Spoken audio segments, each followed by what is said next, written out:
Welcome to my YouTube channel movie inside Urdu. तो दोस्तों, इसी इंटरेस्टिंग मूवी के स्टार्ट में हमें एक फार्म हाउस को दिखाया जाता है जहां पर रात का एक वक्त था और एक चमकती हुई रोशनी इस फार्म हाउस में दिखाई देती है। ये चमकती हुई रोशनी कोई और नहीं बल्कि एक मैजिकल क्रिएचर था। जब सुबह होती है तो फार्म का ओनर ये देखता है कि इसके फार्म को किसी ने बर्बाद कर दिया है। अब इस ओनर को बहुत ज्यादा गुस्सा आता है क्योंकि ये सब उस रोशनी की वजह से हुआ था। अब फार्म का ओनर अपने तीनों बेटों को बुलाता है और कहता है कि अब से तुम तीनों इस फार्म की पहरेदारी करोगे। और यहीं पर हम ओनर के सबसे छोटे बेटे जॉन को देखते हैं। जॉन को सभी निकम्मा समझते थे, यहाँ तक कि उसके बड़े भाई भी। उसकी अच्छाई का फायदा उठाते हुए जॉन के भाई उसको अकेली ही पहरेदारी करने का कह देते हैं। जॉन भी इस काम के लिए मान जाता है और पहरेदारी के लिए अकेला ही तैयार हो जाता है। अब जब जॉन फार्म पर बैठा हुआ था तो अचानक उसे वहाँ पर किसी की कुछ आवाज सुनाई देती है। वो अपने पीछे मुड़कर देखता है तो इसके पीछे एक वाइट कलर का घोड़ा खड़ा था। जॉन को अपनी आंखों पर यकीन नहीं होता कि उसने इतना बड़ा और सफेद कलर का घोड़ा देखा है। अब वो इस घोड़े को पकड़ने की कोशिश करता है। एक रस्सी वो घोड़े के ऊपर डाल देता है। अब वो घोड़ा तेजी से भागने लगता है, मगर तभी जॉन इस रस्सी को पकड़ता है जिससे उसने उस घोड़े को बांधा होता है। वो घोड़ा आगे चला जाता है और अनबैलेंस हो जाता है और दलदल में गिर जाता है। अब जॉन इस घोड़े की मदद करता है, इसको दलदल से बाहर निकाल लेता है। तभी जॉन देखता है कि इस घोड़े की आंखों में आंसू थे। ये देखकर इस घोड़े के लिए बहुत ही ज्यादा बुरा फील करता है। जॉन इस घोड़े से प्रॉमिस लेता है कि आइंदा वो घोड़ा इनके फार्म पर नहीं आएगा, जिसके बाद वो घोड़ा जॉन को शुक्रिया कहता है और वहाँ से चला जाता है। इसके बाद जॉन भी अपने घर आ जाता है। अब जॉन को दोबारा अपने फार्म से कुछ आवाजें आती हैं। जब जॉन वहाँ पर चेक करने जाता है तो वहाँ जाकर वो हैरान हो जाता है कि वहाँ दो घोड़े बंधे हुए थे। अब इससे पहले कि जॉन वहाँ पर कुछ समझ पाता, उसको एक आवाज बताती है कि तुम्हारे लिए गिफ्ट है जॉन। जॉन जब पीछे मुड़कर देखता है तो उसको एक छोटा सा घोड़ा नजर आता है जो उसको बताता है कि मेरा नाम फॉल है। असल में फॉल इस घोड़े का बेटा था जिसको जॉन ने रात को बचाया था। फॉल जॉन को बताता है कि मेरी मदर तुमसे बहुत ज्यादा खुश है, इसीलिए उन्होंने तुम्हारे लिए ये गिफ्ट भेजा है।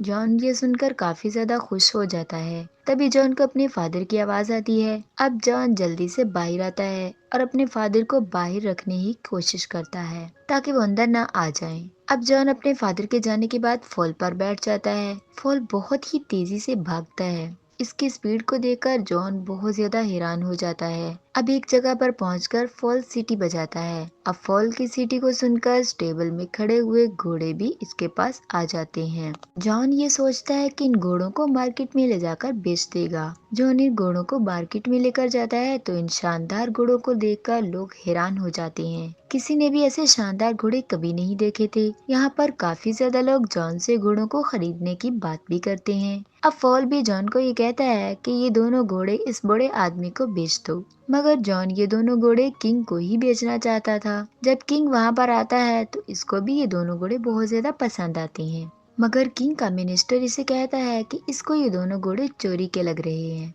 किंग इसकी बात का फायदा उठाकर बगैर पैसों के जॉन से वो दोनों घोड़े ले लेता है। जॉन किंग से जब पैसों की बात करता है तो किंग इसको बगैर जवाब दिए वहाँ से चला जाता है। फॉल यहाँ पर जॉन को डांटता है और कहता है कि मैंने तुम्हें कहा था ना कि ये दोनों घोड़े इस बूढ़े आदमी को बेच दो। खैर, फॉल जब जॉन को उदास देखता है तो वो दोबारा से सीटी बजाता है और वो दोनों घोड़े जॉन के पास आ जाते हैं। लेकिन इन दोनों घोड़ों के आने की वजह से किंग की बग्गी पलट जाती है और वो आटे की बोरियों में गिर जाता है। अब किंग को इस बात से बहुत ज्यादा गुस्सा आता है, मगर किंग जानवर की वजह से कुछ भी नहीं कहता और वो जॉन से इन घोड़ों की कीमत लगाने का कहता है। जॉन घोड़ों की बहुत ही ज्यादा कीमत लगाता है, जिस पर किंग के लोग इसको सजेस्ट करते हैं कि वो जॉन को अपने ही पास काम करने के लिए रख लें, क्योंकि जब जॉन यहाँ पर रहेगा तो किंग अपनी बेइज्जती का बदला भी ले सकता है। जॉन को इसकी बातों को एक्सेप्ट कर लेता है और वहाँ पर रहकर किंग के कामों को करने लगता है। अब किंग का असिस्टेंट किंग से कहता है कि क्यों ना हम जॉन से एक फोनिक बर्ड को बुलवाएं। एक फायर बर्ड था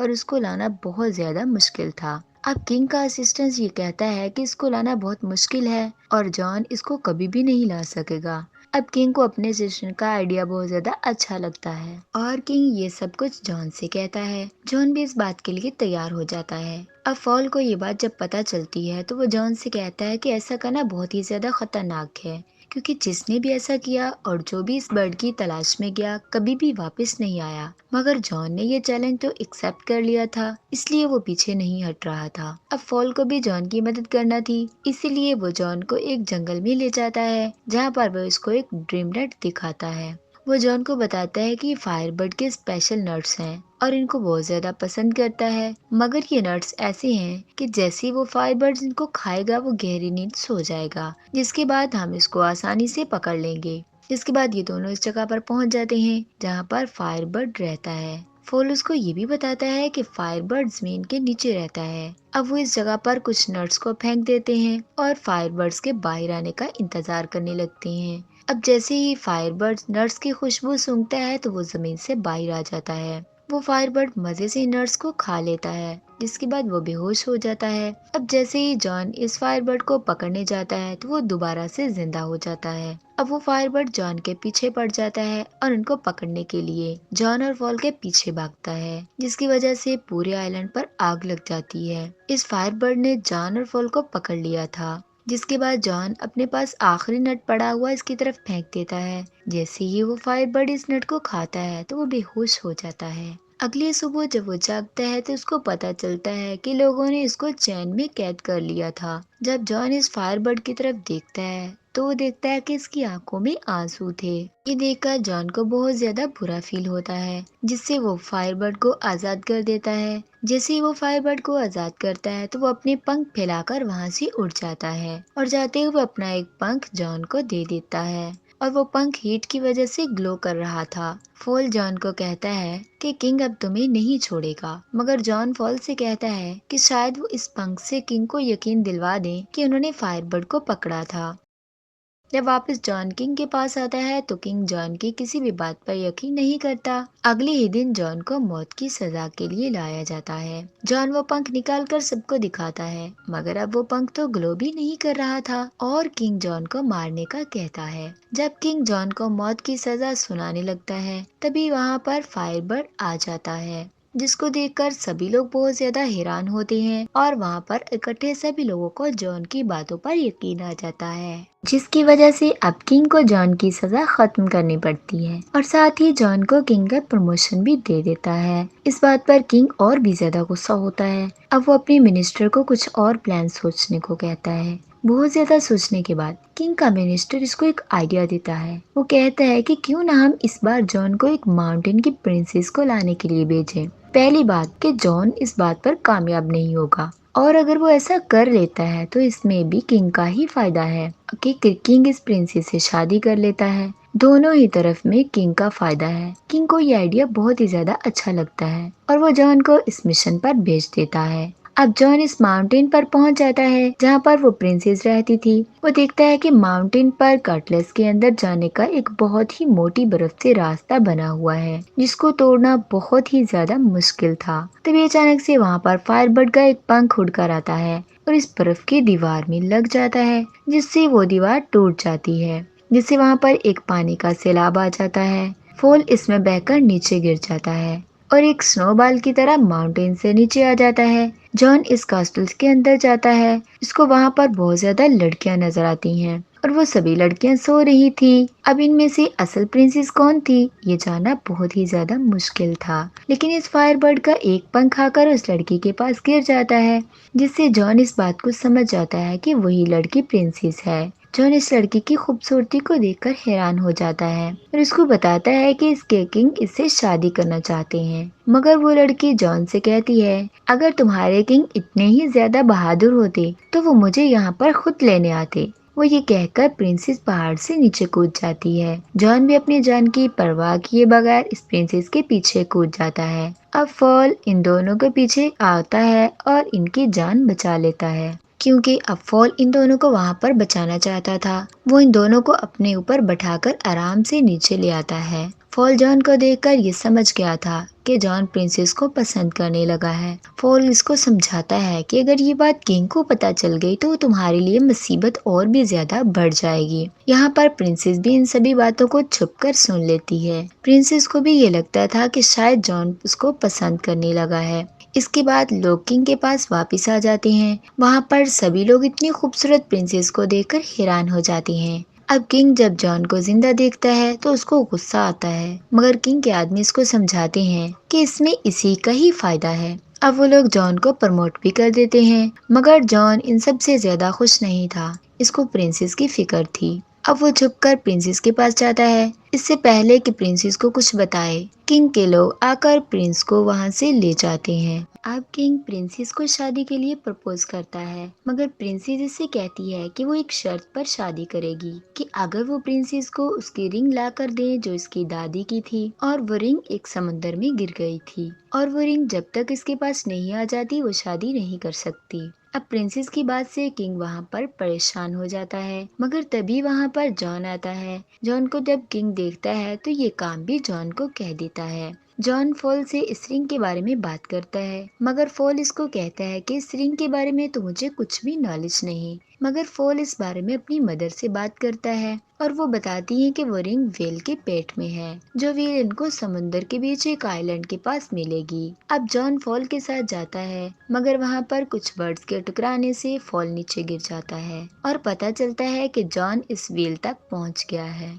जॉन पानी के नीचे बड़ी बड़ी जंजीरों को देखता है, और इन जंजीरों से बंधी हुई एक बहुत बड़ी व्हील को देखता है। जब जॉन पानी से बाहर आता है तो फॉल इसको बताता है कि ये पूरा आइलैंड ही असल में व्हील है, जिसके बारे में फॉल की मदर ने इसको बताया था। जॉन व्हील से पूछता है कि ऐसा इसके साथ किसने किया, तो व्हील जॉन को बताती है कि इसने गलती से कुछ शिप्स को निगल लिया था, इसलिए वहाँ पर बाकी सेलर्स ने इस व्हील को यहाँ पर कैद कर दिया। मगर अब व्हील अपनी गलती को सुधारना चाहती है। जॉन को इस व्हील के लिए बहुत ज्यादा बुरा लगता है। अब जॉन को एक आइडिया आता है। वो ये सोचता है कि अगर वो इस व्हील को छींक दिलवा दे तो इसके अंदर से शिप्स को निकलवा सकता है। अपने प्लान के अकॉर्डिंग वो इस व्हील की नाक में चला जाता है और उसकी नाक को टकल करने लगता है। तभी व्हील को एक बहुत बड़ी छींक आती है और सभी शिप्स इसके अंदर से बाहर आ जाती हैं, जिसके बाद ये व्हील इस समुद्र के अंदर दोबारा चली जाती है। इस व्हील के जाने के बाद जॉन को वो रिंग याद आती है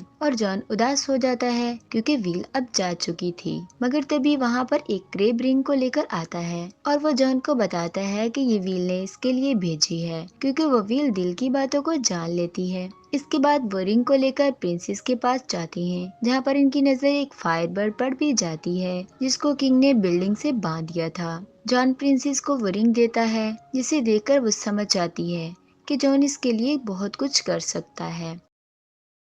इधर दूसरी तरफ किंग का आदमी फॉल को दूरबीन से देख रहा था, इसको बोलता हुआ। जब वो किंग का आदमी देखता है तो उसको ये लगता है कि फॉल एक डेविल है। वो सभी लोग वहाँ पर फॉल को पकड़ने जाते हैं। इसी दौरान किंग भी उठ जाता है। जब फॉल को प्रिंसेस की विंडो पर देखता है तो वो फॉल को शूट कर देता है और जान चाह कर भी फॉल को बचा नहीं सकता। इसके बाद किंग ये ऐलान करता है कि जॉन को प्रिंसेस के किडनैप करने के जुर्म में नौकरी से निकाला जाता है और कुछ ही दिनों में इसको मौत की सजा मिलेगी। तभी प्रिंसेस फॉल से मिलती है और इसको बताती है कि इसके एक आइडिया की वजह से जॉन और भी ज्यादा मुसीबत में फंस गया है। वो फॉल को बताती है कि उसने किंग को शादी से बचने के लिए 3 अलग अलग पोट्स में नहाने के लिए कहा था, जहाँ पर पहले पोट में उबलता हुआ पानी, दूसरे पोट में बर्फ का पानी और तीसरे पोट में उबलता हुआ दूध होगा। इसने किंग को बता दिया कि ऐसा करने से दोबारा से वो जवान हो जाएगा, मगर किंग को ये सब ठीक नहीं लग रहा, जिस पर किंग का आदमी इसको कहता है कि पहले वो इन चीजों को जॉन पर आजमा कर देखे।